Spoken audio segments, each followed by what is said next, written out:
The AU-led mediation was kicked off in South Africa's Pretoria weeks ago, the first formal round of dialogue since the conflict broke out on November 4, 2020.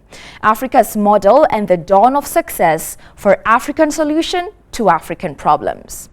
Representatives of the government of the Federal Democratic Republic of Ethiopia and the TPLF announced to the people of Ethiopia and the rest of the world that after 10 days of intensive negotiations, they have concluded a peace agreement.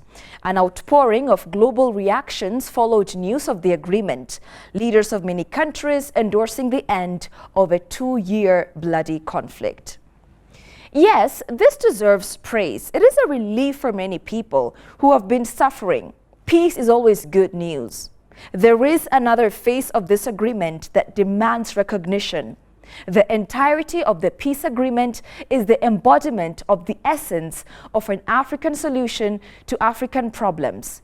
Africa taking on its own problems and solving them.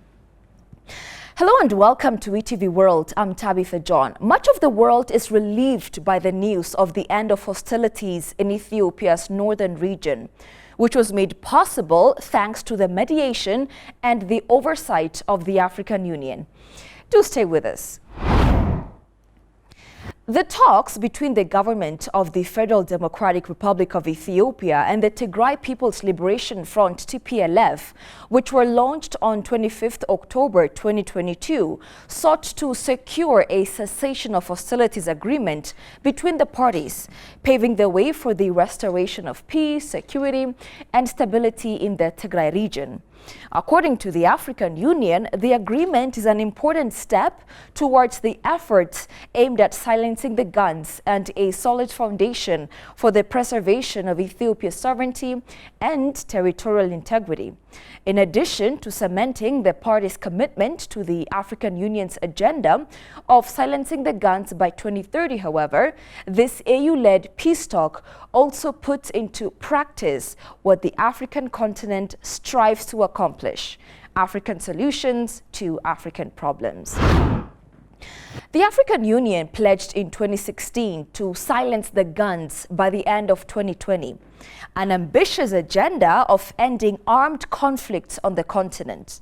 However, just 2 months before that deadline, the conflict in the Ethiopia's north erupted, which was so loudly pointed out by media outlets that only added fuel to the fire.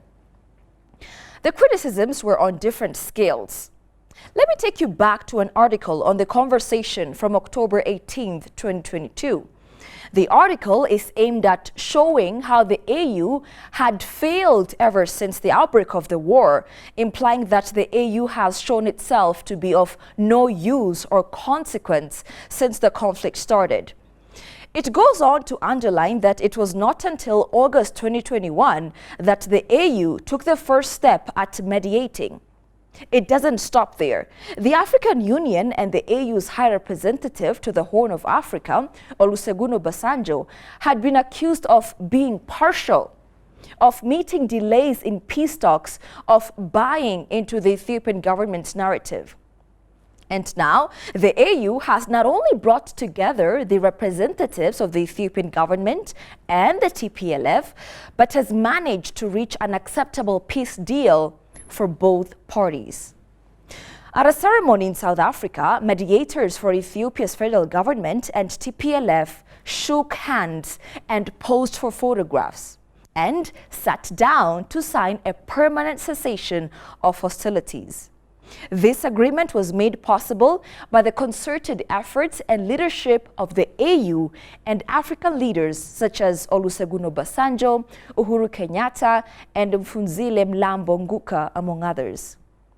You see, the West had been adding much fuel to the already burning flame with their threats of sanctions and isolationism.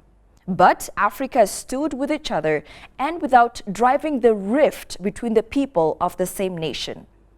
It was not leaders of the so-called developed democracies that resolved the conflict and reached a peace deal, but Africa leaders and the concerted efforts of parties of the AU.